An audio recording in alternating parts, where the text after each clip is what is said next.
போதை ஊசியால் இளைஞர் பலியாகி இருக்கிறார். 3 பேர் கைது செய்யப்பட்டிருக்கிறார்கள்.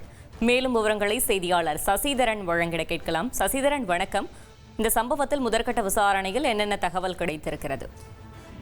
சென்னை மற்றும் புறநகர் பகுதிகளில் போதை மாத்திரைகளின் புழக்கம் அதிகரித்துள்ள நிலையில வெளிமாநிலங்களிலிருந்து ரயில்கள் மூலமாக சென்னை பகுதிக்கு கொண்டு வரக்கூடிய நபர்களை கண்டுபிடித்து சிறையில் அடைக்க சென்னை காவல் ஆணையர் உத்தரவின் பேரில் பல்வேறு பணிகளிலும் போலீசார் தீவிரமாக ஈடுபட்டு வருகிறார்கள். இந்த நிலையில ஏற்கனவே ராயப்பேட்டை பகுதியில் உள்ள மால்களில் இது போன்ற போதை மாத்திரைகளை தண்ணீரில் கரைத்து ஊசி போன்று உடம்பில் ஏற்றுக்கொண்டு சிறுவர்கள் உட்பட பல்வேறு நபர்கள் உயிரிழந்த நிலையில் இது கட்டமாக தடுப்பு போலீசார், தனிப்படை போலீசார் அமைக்கப்பட்டு தீவிர விசாரணையானது நடத்தப்பட்டு வருகிறது.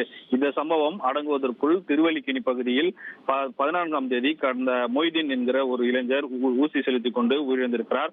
அவர் மருத்துவமனையில் அனுமதிக்கப்பட்டு சிகிச்சை பெற்று வந்த நிலையில ராஜீவ்காந்தி மருத்துவமனையில் உயிரிழந்திருக்கிறார். இந்த நிலையில அவரது தாயார் அளித்த புகாரின் பேரில் திருவல்லிக்கேணி போலீசார் வழக்கு பதிவு செய்திருக்கிறார்கள். போதை மாத்திரைகள் பயன்படுத்தியது, தவறாக உடம்புக்குள் செலுத்திக் கொண்டது உள்ளிட்ட பிரிவுகளின் கீழ் வழக்கு பதிவு செய்துள்ள நிலையில் அவரது நண்பர்களான அமித் ஷெரீப், இணையதுல்லா, கார்த்திக் ஆகிய 3 பேரை திருவல்லிக்கேணி போலீசார் கைது செய்து காவல் நிலையத்தில் வைத்து விசாரணை வருகின்றனர். மேலும் இந்த சம்பவத்தில் தலைமறைவாக உள்ள சலீம் என்கிற இளைஞரையும் போலீசார் தேடி வருகிறார்கள். இவர்கள் எங்கிருந்து மாத்திரையை வாங்கி வந்தார்கள் என்பது குறித்தான விசாரணையை தீவிரப்படுத்தியிருக்கிறார்கள். போதை ஊசிகள் பறிமுதல் செய்யப்பட்டிருக்கின்றன.